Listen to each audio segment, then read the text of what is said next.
नमस्कार दोस्तों, exam nucleus channel में आपका स्वागत है। तो चलिए शुरू करते हैं 10 मई 2026 के करंट अफेयर्स के इम्पोर्टेंट क्वेश्चन। तो यह है क्वेश्चन नंबर 1।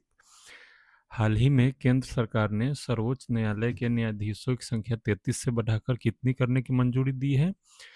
तो आपको बताना है इसका सही आंसर, और इसका सही आंसर है 37 न्यायाधीशों की मंजूरी दी है। तो केंद्रीय मंत्रिमंडल ने सर्वोच्च न्यायालय में लंबित मामलों को कम करने और न्यायिक कार्यक्षमता बढ़ाने हेतु न्यायाधीशों की संख्या 33 से बढ़ाकर 37 करने की मंजूरी दी है।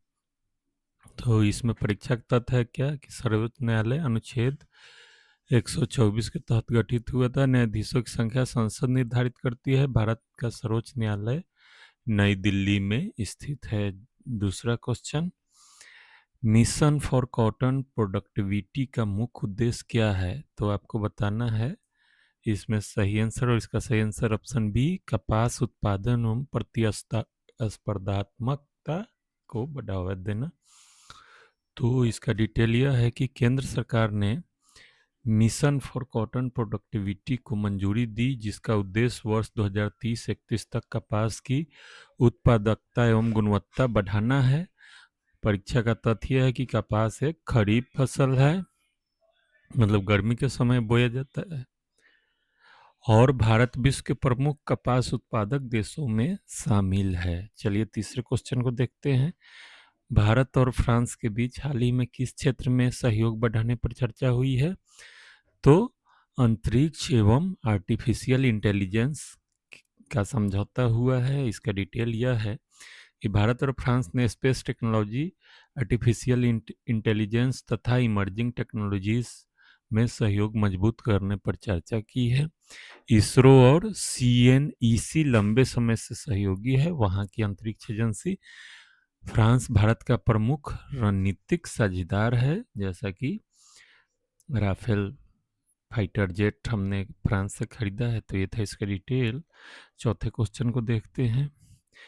इंडिया एआई और आईसीएमआर के बीच हुए समझौते का मुख्य उद्देश्य क्या है? तो इसका सही ऑप्शन है ऑप्शन बी, स्वास्थ्य क्षेत्र में एआई का उपयोग करना। और ये इसका डिटेल है कि इंडिया एआई मिशन और Indian council of medical research मतलब आईसीएमआर ने रेस्पॉन्सिबल एआई आधारित स्वास्थ्य सेवाओं के विकास हेतु समझौता किया है। आईसीएमआर भारत की प्रमुख चिकित्सा अनुसंधान संस्था है और स्थापना 1911 में हुई थी। पांचवें क्वेश्चन को देखते हैं। International big cat alliance IBCA summit 2026 की मेजबानी कौन करेगा? तो ये अपना देश भारत करेगा इसकी मेजबानी। इसका डिटेल ये है कि भारत जून 2026 में international big cat alliance summit की मेजबानी करेगा। इसका उद्देश्य बड़ी बिल्ली प्रजातियों का संरक्षण है। IBCA की घोषणा भारत ने 2023 में की थी। इसमें बाघ, शेर, चीता, तेंदुआ आदि बिग कैट प्रजाति के पशुएं शामिल हैं। छठा क्वेश्चन, भारतीय सेना किस देश के साथ सिनबैक सेकेंड 2026 सैन्य अभ्यास में भाग लिया? तो कंबोडिया के साथ इसने इसमें भाग लिया।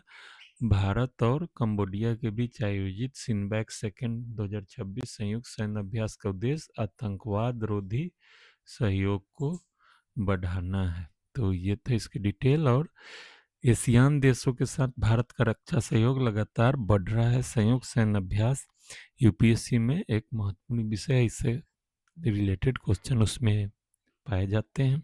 सातवां क्वेश्चन, महेंद्रगिरी क्या है? आपको बताना है इसका ये नाम किस चीज का है? तो ये प्रोजेक्ट 17A का स्टील फ्रिगेट मतलब नौसैनिक जहाज है।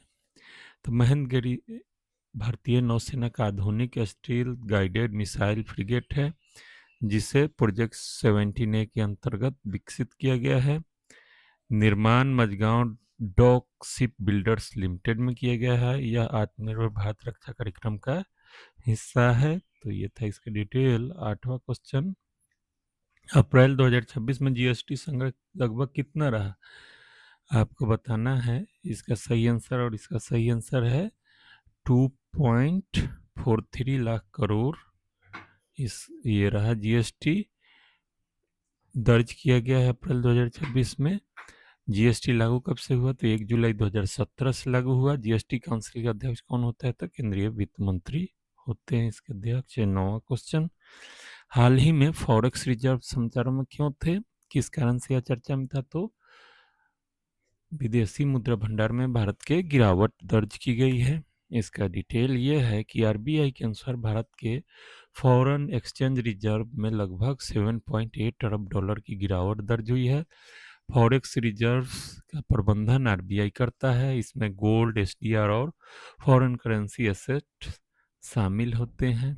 चलिए अंतिम क्वेश्चन, हाल ही में पश्चिम एशिया तनाव का भारत पर सबसे बड़ा आर्थिक प्रभाव किस रूप में देखा गया है? तो क्योंकि तेल कीमतों और महंगाई पर दबाव पड़ रहा है। और इसका डिटेल यह है कि पश्चिम एशिया में बढ़ते तनाव के कारण कच्चे तेल की कीमतों में वृद्धि हुई, जिससे भारत में महंगाई और करेंट अकाउंट डिफिसिट व्यापार घाटा पर दबाव बढ़ा है। भारत अपनी तेल आवश्यकता का बड़ा भाग आयात करता है। तेल कीमतों का सीधा प्रभाव इन्फ्लेशन मतलब महंगाई पर पड़ता है और मूल्य वृद्धि वस्तुओं की होती है। तो ये था इसका डिटेल। इसका पीडीएफ मेरे टेलीग्राम चैनल से डाउनलोड कर सकते हैं।